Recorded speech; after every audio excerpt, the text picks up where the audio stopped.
Bonjour à toutes, bonjour à tous et bienvenue au 174e numéro du RMC Fighter Club, un RMC Fighter Club qui remonte dans le ring pour vous débriefer le gros choc, le grand rendez-vous du week-end à Las Vegas pour la ceinture incontestée des légers entre Devin Haney et Vassil Lomachenko avec une victoire pour le jeune américain. Avec moi pour en parler aujourd'hui, mon compère du Fighter Club, Box MMA, il est toujours là avec moi, monsieur Jonathan Maccardy, bonjour. Salut Alex. Ça va, c'était un beau combat quand même. Ouais, on a bien fait de... t'étais pas rien caché, t'étais parti en vacances. Oui. Et puis au final, c'est pas plus mal qu'on enregistre 24 heures après parce qu'il y a eu du nouveau. Exactement, on a un peu plus de recul, donc, tu vois. Non, mais on a eu du nouveau. Ouais, aussi, t'as raison, mais ça permet ça d'avoir une journée en plus, mais c'est pour ça qu'on enregistre le mardi. Tu l'as regardé combien de fois ? J'avais des petites vacances, 2 fois seulement. J'ai eu le temps que pour 2 fois, Ouais. mais j'ai le même jugement. On va en parler tout de suite. Nickel.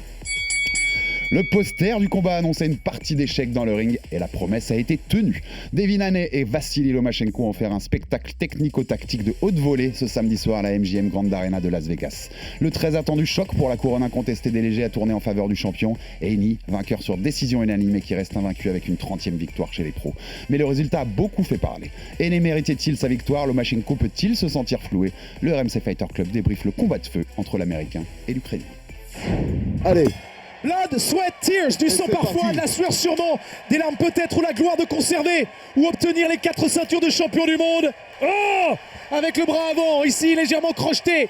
C'est une des signatures, c'est le panache de Lomachenko qui essaye d'aller durcir contre les cordes. Devin Haney est en train d'accélérer. Oui. Devin Haney est en train de prendre tous les rounds. The Dream Haney, à partir de la 4e reprise, a mis en place son game plan, son plan de jeu, et a complètement annihilé les tentatives d'un Vassil Lomachenko. All in favor of your winner by unanimous decision. And still undisputed lightweight champion of the world, Devin the Dream Haney!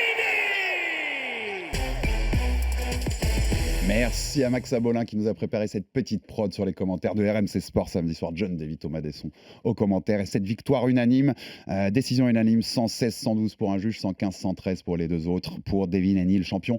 Devin Haney, on était à Las Vegas, il habite à Las Vegas, Devin Haney. T'as entendu la réaction du public ?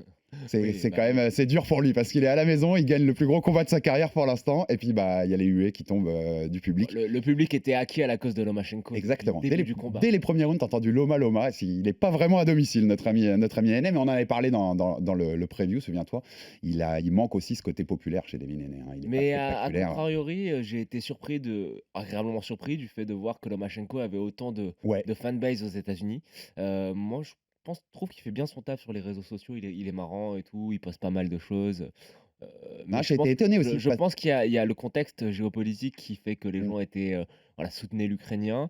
Et puis, on est aux États-Unis, on connaît les relations entre les États-Unis et la Russie. Donc, au final, je pense que ça a donné un soutien populaire encore plus fort pour Lomachenko. Ouais, au-delà du boxeur, c'est sa nationalité et le symbole qu'on soutient, bien sûr. Bon, ce qui va nous faire parler en premier, c'est ça. C'est bien sûr les réactions du public et du monde de la boxe. Je le rappelle, cette décision unanime, les 3 juges donnent la victoire à Devin Haney. Le problème, c'est que l'opinion populaire, elle va à l'inverse de ça, Joe. Déjà, on a noté les boxeurs qui étaient dans la salle. Je vais citer Shakur Stevenson, qui est aussi, on sait, un des grands noms des légers. Terence Crawford, le champion des welter, dont on attend le combat contre Errol Spence. Oscar De La Hoya et Jorge Linares, adversaire commun de Haney et Lomachenko. Tous disent c'est Lomachenko qui a gagné. Je peux citer des Régis Progress, Keishon Davis, Sergio Mora, Bob Arum, bien sûr, promoteur Top Rank, donc Lomachenko. Egis Klimas, le manager de Loma, dit en conf de presse qu'ils vont faire appel de la décision, carrément. Alors, on vous prévient tout de suite, ça n'a aucune chance d'aboutir. Hein. Jurisprudence pour les plus récents, Manny Pacquiao, Jeff Horn, Josh Taylor, Jack Catterall. Les deux ont tenté de faire appel du truc, c'est jamais passé. Ça ne passera pas, l'appel. Mais bon, tout ce que je veux dire d'abord, Joe, avant de te donner la parole, c'est que c'est tout sauf un vol. On peut donner... Personnellement, je donne Devin Haney sur les 2 visions que j'ai. 115-113. 7 rounds à 5. Je sais qu'à la première vision, tu m'avais donné Lomachenko. On en a parlé en off. Et puis, tu es revenu, tu vas expliquer ce que toi, tu donnes, Joe. Mais déjà, la première chose à dire, parce que j'ai vu beaucoup de choses passer, c'est un vol. C'est pas un vol. Hein. Peu importe de quel côté auraient donné les juges, vu comment les rounds étaient serrés. Match nul. Haney 115-113 ou Loma 115-113. Je suis content avec les 3 décisions. C'est tout sauf un vol. Joe. Moi, à première vision, j'avais Lomachenko, pas 115-113, 116-112. Second visionnage, un draw, 114-114. Match nul, donc. Ouais. Et troisième visionnage, parce que bon, on a enregistré mardi, j'ai eu le temps de me le refaire hier soir. Je donne 115-113 Lomachenko. Et en fait, t'as raison, c'est pas du tout un vol, parce que ça peut aller dans les deux sens. Une carte 115-113 en faveur soit de Lomachenko, soit de Devin Haney. tu peux vivre avec. Après, c'est le contenu qui est intéressant, si on veut déterminer qui est le vainqueur. Le problème, c'est que les rounds pris par Devin Haney, ils sont pris de manière assez serrée, tu vois? Tous, Et ouais, les ouais, rounds pris par quasi tous, Loma hein. et les rounds pris par Lomachenko sont pris de manière beaucoup plus large. 8, 10, 11 notamment. Ouais, exactement. La chose qui peut accentuer cette vision pour Lomachenko, c'est que Lomachenko prend ses rounds sur la fin du combat, en deuxième partie de combat. Donc au final, moi, si tu me permets de faire une conclusion tout de suite, en fait, c'est que Vas-y. c'est pas délirant de donner le score à Devin Haney, Mhm. mais je pense que Lomachenko gagne l'histoire du combat. Ok, oui, oui, je vois ce que tu veux dire. Tu vois ce que je veux dire? Le Le storytelling scoring, autour du voilà, combat. Ouais. le scoring est gagné par Devin Haney, mais le vainqueur moral, entre guillemets, mais même si ça n'existe pas en boxe comme en MMA, c'est Lomachenko qui gagne. Après, je pense qu'il y a des rounds qui peuvent faire débat. Je pense que notamment le round 3 et le round 7 font grand débat entre toi et moi. Ouais. Mais ce qui accentue cette idée de vol, c'est évidemment le juge Dave Moretti qui donne le round 10 à Devin Haney, Ça, c'est alors que incroyable. au round 10, Lomachenko, moi je suis à deux doigts de penser qu'il est en train de terminer Devin Haney. Non, je suis d'accord. Donner le 10 comme ça, c'est incroyable d'avoir Dave Moretti. On voulait le noter, et tu as raison de citer le nom parce qu'on voulait le noter tout de suite. Dave Moretti, je te l'ai dit en off juste avant l'émission de Joe, il a commencé à juger à la fin des années 70. On est en 2023.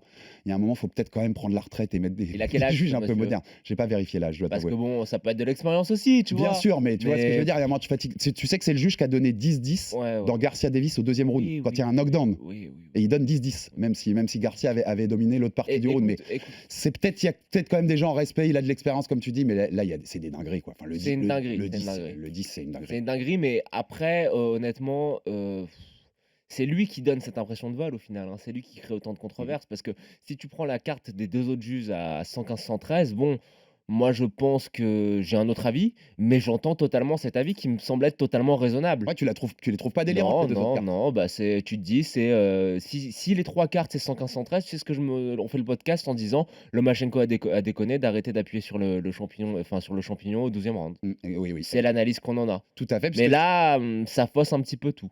Tout à fait, parce que ces deux juges, et bien de le rappeler Joe, ils donnent le dernier round, comme logiquement d'ailleurs, à Devin Haney.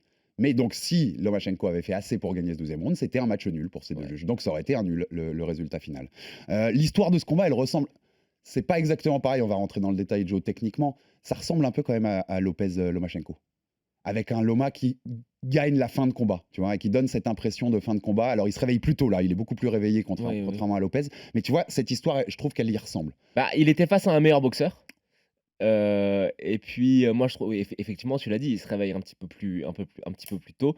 Notamment, moi, je pense qu'il prend le troisième round à Devin Haney. Et je pense que sur le premier round, on peut aussi avoir un petit débat. Mm. Et ça prouve bien que dès le premier round, il était alerte, il n'était pas, tu vois, dans ce calcul, dans cette intégration des données dans le logiciel qui avait été beaucoup trop longue face à Teofimo Lopez. Après, encore une fois, c'est toute la problématique du scoring en sport de combat. C'est que si on me dit Haney a gagné, je suis totalement d'accord. Mais je pense qu'on peut aussi tous être d'accord pour dire que sur ce combat, on a vu que le meilleur combattant des deux, c'était Lomachenko. Le meilleur boxeur. Le meilleur boxeur Ouais, des le deux meilleur était boxeur. Vassil Lomachenko. Je suis d'accord, je vois ce que tu veux dire. Là où c'est très compliqué, même sur les stats vous montrent comme un combat comme celui-là est compliqué à juger. Les stats CompuBox, hein, alors c'est pas, Ouais. c'est pas une certitude non plus, mais Non, mais c'est un bon indicateur. C'est un bon indicateur. Sur 5 rounds, c'est Haney qui touche plus. Sur 5 autres rounds, c'est Lomachenko qui touche plus. Et il y a 2 rounds où il y a égalité parfaite. Ouais. Et sur ces 2 rounds où il y a égalité parfaite, chacun, sur un des 2 rounds, est plus précis que l'autre. C'est lequel? Je sais, j'ai plus le détail exact. Chacun est plus précis Ouais, que ouais. l'autre. Mais tu vois ce que je veux dire? Sur les purs stats de Koumi, t'es quasi sur une égalité. Ouais. Sur le nombre de rounds, tu vois, qui va d'un côté comme de l'autre. Donc c'est compliqué. Tu parlais des critères, c'était important, Joe, parce que ce combat, il va nous permettre de rappeler. Tu sais qu'on l'a fait dernièrement pas mal en MMA, avec des Petr Yan, Sean O'Malley, et dernièrement, je ne sais plus sur lequel on avait rappelé les critères aussi dernièrement, Ouais. en MMA. C'est surtout sur Petr Yan, Sean O'Malley. Et il y avait longtemps qu'on avait, enfin, je crois qu'on l'a jamais fait d'ailleurs, de donner les critères de boxe, les critères de jugement pour un combat de boxe, Joe. Donc c'est le même système, hein. On vous rappelle le système du 10 points, c'est-à-dire 10 points au vainqueur de round, 9 au perdant, ou 8 si la domination a été plus large, ou s'il y a un knockdown. Et les critères sont assez précis pour juger en boxe. Le premier, c'est clean punching. Donc en gros, les coups qui ont touché nettement, sachant que la puissance l'emporte sur la quantité. C'est-à-dire que si vous avez mis 10 si votre adversaire vous a mis 10 petits coups et que vous en avez mis 4 gros, c'est vous qui prenez le round. Le deuxième, c'est l'effective aggressiveness, donc l'agressivité effective. Une nouvelle fois, pourquoi effectif? C'est-à-dire que si vous avancez sur votre adversaire sans jamais mettre un coup et que vous en prenez plein la tête, mais vous continuez d'avancer, il ne va pas pour vous ce critère. Il faut être effectif, il faut être efficace dans son agressivité. Troisième critère, le ring generalship. Être le général du ring, dicter le rythme du combat, et voilà, ça dit bien ce que ça veut dire, être le général du ring. Et le dernier, c'est la défense. Et sur les 4 critères, je ne sais pas ce que tu en penseras, Joe, mais celui où, pour moi, Haney l'emporte sur les rounds qui gagnent, et c'est là où il fait la diff, c'est le ring generalship. C'est-à-dire cette façon d'imposer, dans tous les rounds que je lui donne, moi, dans le début du combat notamment, où j'en donne, on en parlait en off, j'en donne 5 de suite à Haney, ou 6 de suite d'ailleurs. 5 de suite, excuse-moi. Je pense que c'est lui le général du ring. C'est lui qui dicte le combat, c'est lui qui dicte le ring, sur tous ces rounds du 3 au 7. C'est le général du ring pour moi. Et c'est sur ça, sur ces 4 critères-là, je trouve que c'est celui là, qui on fait va le pas plus être la d'accord. diff. Eh ben c'est bien, c'est pour ça qu'on en On va pas être d'accord parce que je peux être d'accord avec toi sur les 3-4 premiers rounds. Allez, jusqu'au 4. Et à partir du 5, et à partir du 5, je trouve que Lomachenko a commencé à, comme les Anglais disent, à to walk down Devin Haney, c'est-à-dire de le promener tout simplement, de dicter là où justement le combat se déroulait. Et c'est ça qui m'a impressionné sur mes 3 visionnages du combat. C'est la manière dont Lomachenko, malgré son déficit de gabarit, son déficit de puissance, son déficit de taille, arrivait à promener Devin Haney. Et pour moi, ce critère de ring generalship, il est clairement en faveur de Vasyl Lomachenko à partir du round 4. Ok, moi je mets la bascule plus loin. Sur ces 4, 5, 6, et c'est là où c'est très difficile. Et même sur à les juger 3 ces combats-là. premiers, j'ai pas l'impression que Devin Haney promène Vasyl Lomachenko. Non, j'ai l'impression qu'il dicte le rythme. Il dicte Avec le ses rythme. jabs, avec ses coups au Ouais, corps. mais le ring generalship, c'est quoi? C'est pas dicter le rythme, c'est dicter là où tu veux que le combat se déroule, c'est-à-dire c'est faire reculer. Ouais, je l'entends, mais moi je le place dans les Mais critères. c'est pas j'entends, importants c'est de le ring generalship. critère ring generalship, quand tu le prends en détail, c'est-à-dire simplement celui qui met la pression. Et qui dicte le rythme. Oui, qui dit Dans les dicte le règles que j'ai rythme. revues. Mais le premier des sous-critères, c'est qui met la pression et qui Et là, tu fait le donnes reculer plus à l'autre. lui. Bah, Ouais, tu le donnes on plus peut à être Loma d'accord à là-dessus partir du ou pas 4-5. si on l'interprète comme ça? Je peux le réintégrer. Sur le rythme, je te suis. Sur le rythme, je te suis à 100%. Et si tu me dis que le rythme, tu le donnes jusqu'au 5e à Devin Haney, je te suis. Ouais, c'est sur sa façon, tu Sur vois, le rythme. dont il Parce que je qui trouve après qu'il bascule. il arrive bien à ralentir Lomachenko. Tu vois, et à réaccélérer lui quand il le décide.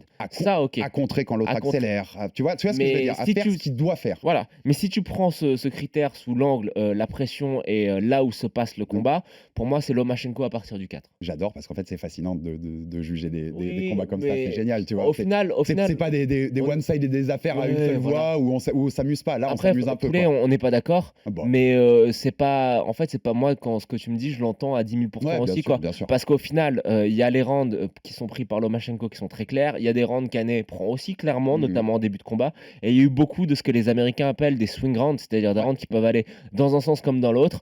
Tu as rappelé justement les 4 critères. Moi, je pense que Lomachenko est plus puissant, plus effectif, plus Effective, efficace. ouais, l'efficace. Et dicte plus le ring generalship.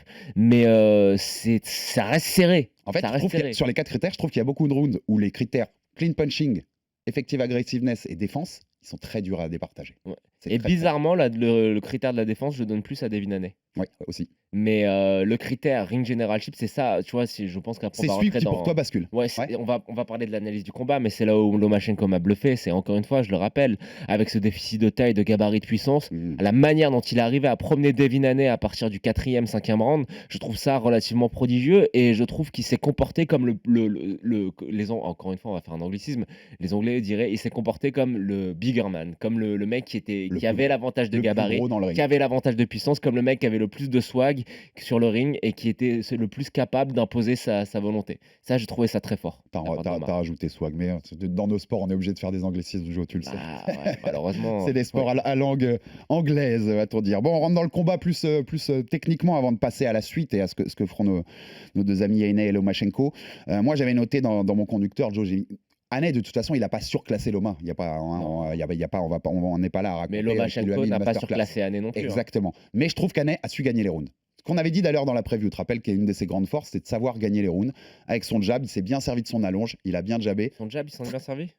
Je trouve qu'en début de combat, oui. Au moment où il gagne les rounds, là je te parle des rounds qu'il gagne. Jusqu'au 2e. Jusqu'au 2e. Ouais. Je te trouve Parce que sévère. là où je trouve que Lomachenko. Sévère, Alors attends, là où je trouve que Lomachenko a été très fort, et là où je trouve aussi qu'Haney a été très fort, c'est qu'on savait que l'arme principale de Devin Haney, techniquement, c'était son jab. Ok. Il a un jab qui est arme très. numéro 1. Il est scolaire. mais il est parfait. Mm. Et là où j'ai trouvé ça très fort, c'est que Lomachenko a toujours su faire le petit pas de recul et en angle pour que le jab de Devin Haney ne trouve aucune cible. Et en fait, quand tu regardes bien, je me suis concentré lors de mon Plein deuxième de fois où ça touche visionnage. moins qu'on pense. Il ne touche pas. Mm. Il ne touche pas Lomachenko avec son jab. Et son jab, en fait, Haney touche pas. oui, Haney ne touche pas Lomachenko avec son jab. Et si tu regardes au fur et à mesure du combat, il s'en sert de moins en moins parce qu'il comprend que d'une part, ça ne touche pas et d'autre part, ça ne sert pas à disrupter le rythme de combat de Lomachenko. Notamment à partir du troisième round, ce que Lomachenko fait excessivement bien, c'est qu'à chaque fois que Haney envoie son jab, Lomachenko se décale et le contre à chaque fois, Le systématiquement. pas à droite. Ouais, le petit pas à droite, il le contre à chaque fois. Et là, ce que j'ai trouvé très très fort de la part de Lomachenko, c'est qu'il a réussi à annihiler très tôt dans le combat l'arme principale de Devin Haney. Mais- Là où après, Mais c'est marrant parce qu'on va avoir deux visions. C'est marrant les visions opposées qu'on peut avoir. Je te coupe sur ça parce que c'était important Ouais. pour moi.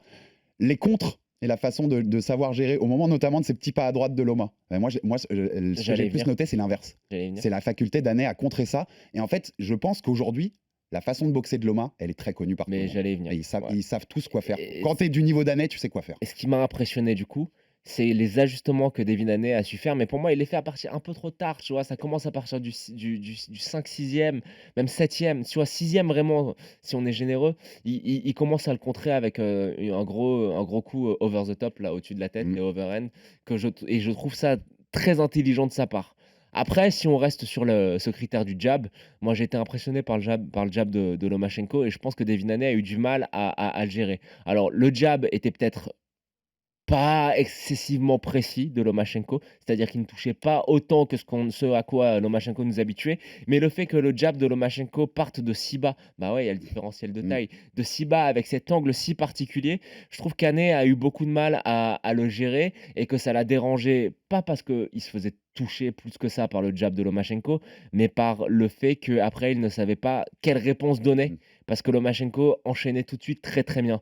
Donc tu vois, sur cette bataille du jab qu'on aurait plus donné Ah à oui. l'avantage de Devin Haney, Clairement. je pense que Lomachenko a clairement gagné cette bataille. Chapeau à Haney pour avoir su faire cet ajustement avec ses coups en overhand, mais le jab de Lomachenko, lui, a été vraiment un chef-d'œuvre tout le long du combat, pas tant en précision, mais plus dans la manière de dicter là où le combat se déroulait. Et j'en reviens à ce critère de ring generalship Mm. qui, pour moi, a été gagné par Lomachenko grâce à son jab. C'est marrant que tu dises non précis parce qu'on peut le dire aussi pour Haney. Ils n'ont pas été si précis que ça les deux, Non. comme tu le disais aussi. Mais c'est aussi la Bah, qualité oui. défensive en face qui est là, bien Tu entendu. peux être le plus précis du monde, si le mec en face de toi il a un footwork de génie, c'est compliqué. Hein. On est d'accord. On note quand même, moi j'ai noté le beau travail au corps de Devin Haney, Ouais, ceux à qui il ne nous avait pas tant habitués c'est que ça ça, qui mais lui fait gagner ses rounds, hein. qu'il a très bien fait dans les rounds qui gagnent notamment.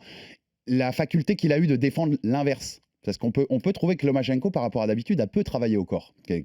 Loma, il est connu pour ça, il vous détruit un peu le corps au fur et à mesure du combat. Et je sais pas si tu l'as vu, je pense que tu l'as vu, Joe. Ce coude, le coude droit dans la garde de Haney, qui était baissé pour éviter le crochet gauche de Loma. Baissé comme jamais il a été baissé Ouais, chez bien Haney, sûr. si tu regardes. Voilà, c'est des petits détails, mais qui montrent bien que Haney, c'est pas de la blague du tout. C'est un très Non, très beau non, combattant, non, c'est un ouais. très très beau boxeur. Et c'est le côté partie d'échec, on le voit dans ce genre de petits détails, mon Joe, c'est ce qui m'a amusé là-dessus. Il met moins de temps, on le disait tout à l'heure, il met moins de temps à se réveiller. Ce que tu avais dit, c'est le côté, il va mettre moins de temps à analyser que contre Lopez parce qu'on sait tous qui est Devin Haney, on sait tous comment il boxe, ça se voyait. Hein. Hmm. Dès le deuxième round, moi je trouve, il est déjà dans son rythme quand même, Loma, et il est pas en mode ordinateur qui est en train de Ouais. calculer. Il a déjà calculé et il se met en route. Après, il a un boxeur qui est pas facile à contrer en face, donc c'est difficile de mettre son plan en place. Qu'est-ce que tu penses de ce que je disais juste là? Qu'aujourd'hui, Loma, on rappelle, 35 ans, une carrière émérite, près de 400 combats chez les amateurs avec une seule défaite, champion du monde dans 3 catégories chez les pros, championnat du monde à son deuxième combat, si je dis pas de bêtises, après sa deuxième médaille d'or olympique en 2012. Il commence à le connaître assez bien, tu vois, pour rebondir sur ce que je te disais tout à l'heure, Loma. Les boxeurs d'une qualité comme Devin Haney, on pourrait citer les Tank Davis, Shakur Stevenson dans cette division des légers. Aujourd'hui, ils connaissent le style de Loma. C'est-à-dire que Loma surprend plus personne, entre guillemets. Non, je pense que si tu regardes bien, les adversaires qui ont battu Lomachenko, et je mets Devin Haney dans le lot, c'est dû au fait que certes le style est bien analysé, etc. Mais pour moi, c'est pas la majorité du travail. La majorité du travail, c'est simplement la différence de gabarit. La différence de gabarit C'est pas et un le léger. différentiel de puissance. On rappelle que Lomachenko, normalement, s'il était raisonnable, il combattrait 2 catégories de poids en dessous. Et là, tu vois bien que quand même, malgré ça, Lomachenko arrive à toucher durement ses adversaires, mais qu'il n'a pas la puissance pour les entamer définitivement comme il pouvait le faire lorsqu'il combattait à sa catégorie de poids naturelle et une catégorie de poids au-dessus. Là, très franchement, je pense que si les deux font le même poids, Lomachenko termine David Haney. Ouais, je peux te suivre là-dessus. À partir du 7e round, les coups qu'il lui met, tu sens qu'ils sont précis et qu'il y a un différentiel de puissance qui fait qu'il ne blesse pas plus David Haney. Donc, l'enseignement que j'en tire, moi, par rapport à la vision que la concurrence peut avoir de Lomachenko, c'est que premièrement, Lomachenko a répondu à une question qui nous turlupinait un petit peu tous, c'est non, il n'est pas sur la pente descendante. Non, c'est sa meilleure prestat depuis longtemps. Ouais. Meilleure que Teofimo Deuxièmement, Lopez, mais y a c'est pas de souci. que Lomachenko est toujours un des combattants pound for pound dans le d'élite. Il n'y a pas de souci. Troisièmement, que définitivement, s'il veut reprendre une ceinture et une ceinture unifiée, va falloir redescendre. On va voir quand on va parler à la suite. Je t'ai fait la liste des champions juste en dessous. Mais, Je serais lui, j'irais fracasser tout le monde en mais dessous, hein. je pense sincèrement que ce mec est totalement barjot et qu'il va monter aussi.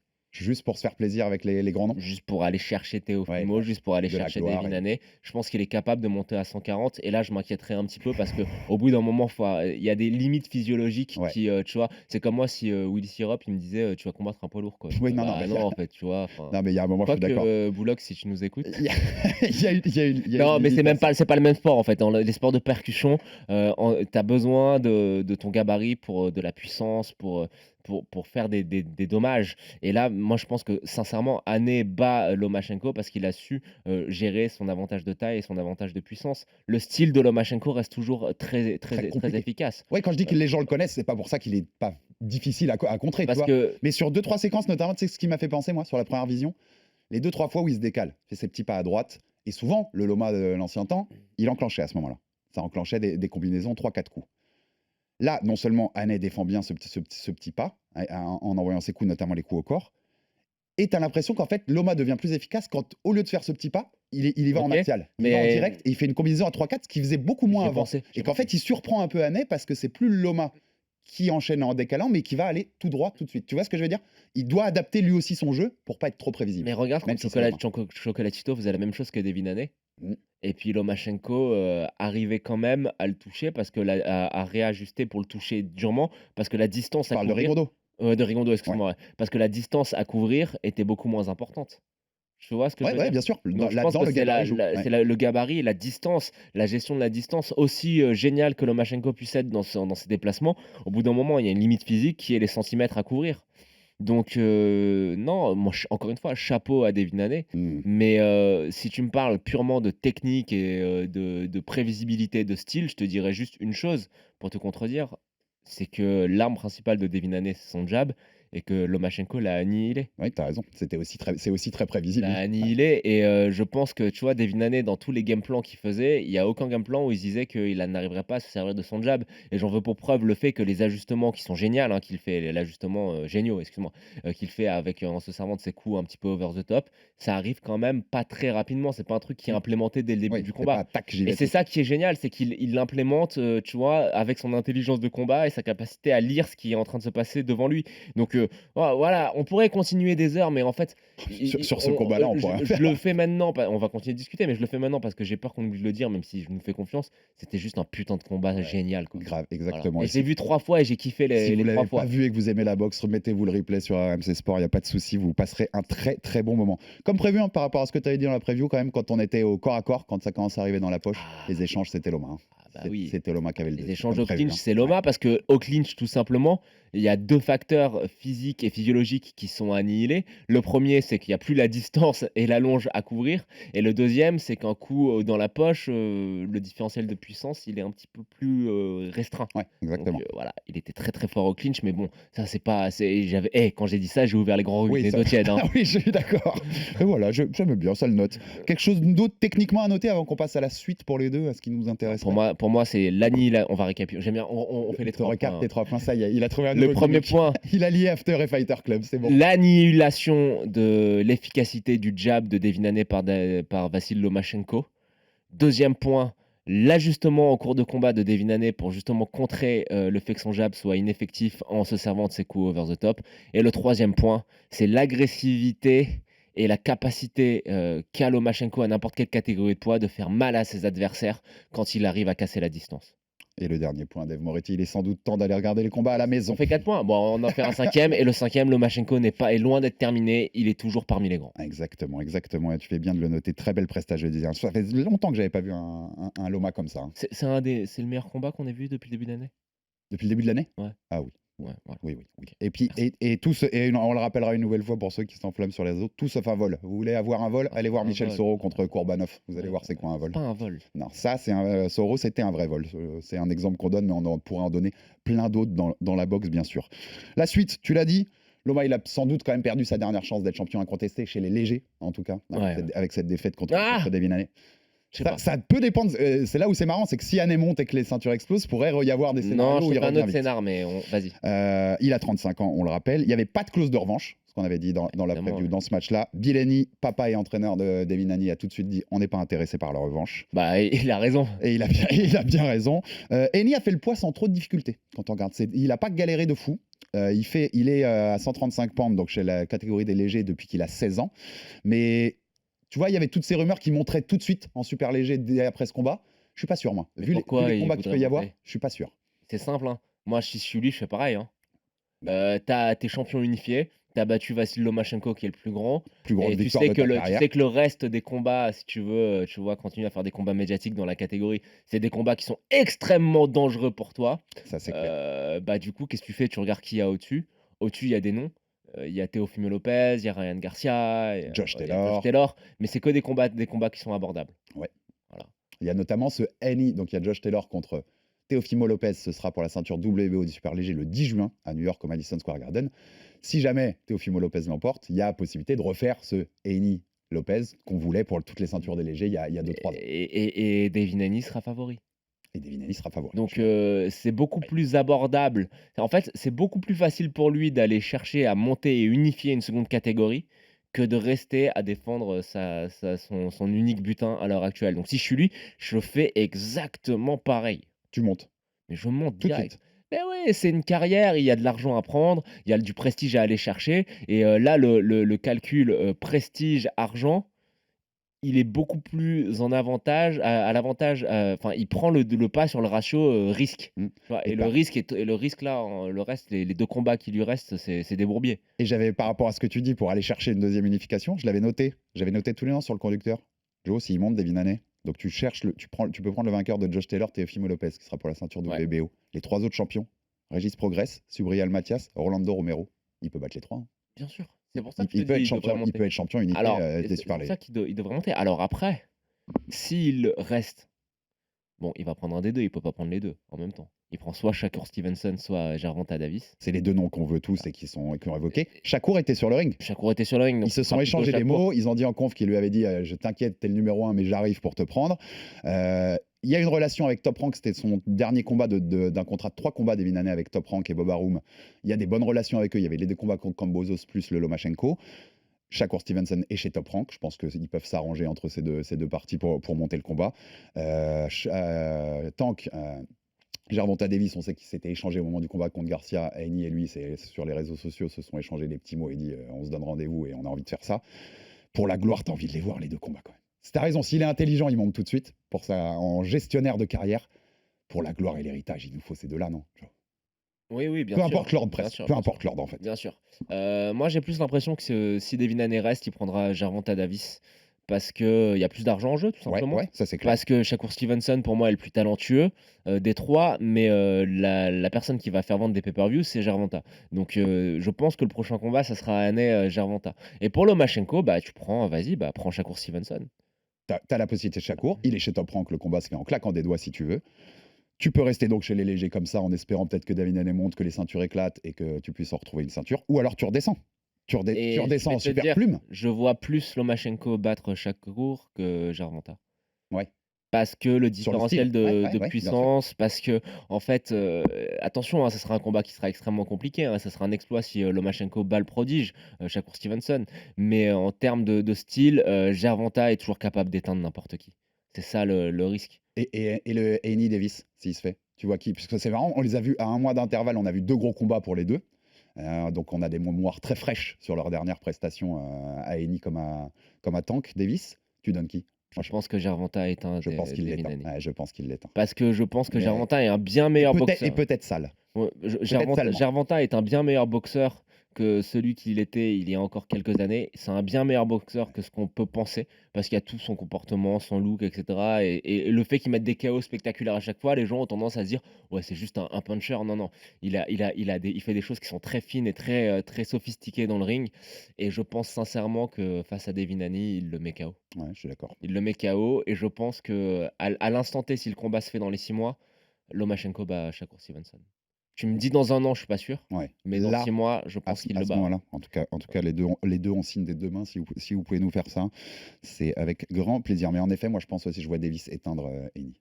Et je pense que Loma arrive à battre Shakur sur l'expérience, simplement sur l'expérience. On ne sous-estime pas le puncher qu'est Davis, mais sûrement par rapport à ce que tu as dit là, on sous-estime le boxeur qu'il est. Oui, bien Davis, sûr. Davis, par rapport, par exemple, à Il fait des choses. Haney. Sa manière de redescendre au corps, tu vois, c'est quelque chose que j'aurais bien aimé voir Lomachenko le faire un petit peu plus. Et ouais. ça, Gervonta, tu sais qu'il a une cible sur le foie de ses adversaires. Et Lomachenko, l'autre possibilité, on en a parlé, c'est de redescendre en super plume. Il redescend, il est plus un plume ou un super plume, tu l'as souvent répété Joe ici. Donc plus un plume tout court. Ouais, c'est vraies catégories. Les 4 champions, pareil, je me suis amusé à les noter chez les super plumes. Joe, Hector Garcia, Oshaki Foster, Joe Cordina, Emmanuel Navarrete. S'il veut devenir vraiment, si dans ses rêves de boxeur, il y a devenir champion incontesté à 4 ceintures, c'est pas là qu'il faut aller les chercher là. Faut pas aller fracasser ces 4 là. Mais je t'ai dit, moi je pense qu'il est suffisamment barjot pour monter à 140 pounds. Mais si t'étais un peu plus posé intelligemment, tu te dirais c'est peut-être là-bas, non? Bien On va sûr. les chercher. Ouais. Il y a moins de gloire dans ces Non, combats. mais même en plume aussi, hein, il le prend. Oui, aussi. Il redescend dans les deux, il le prend.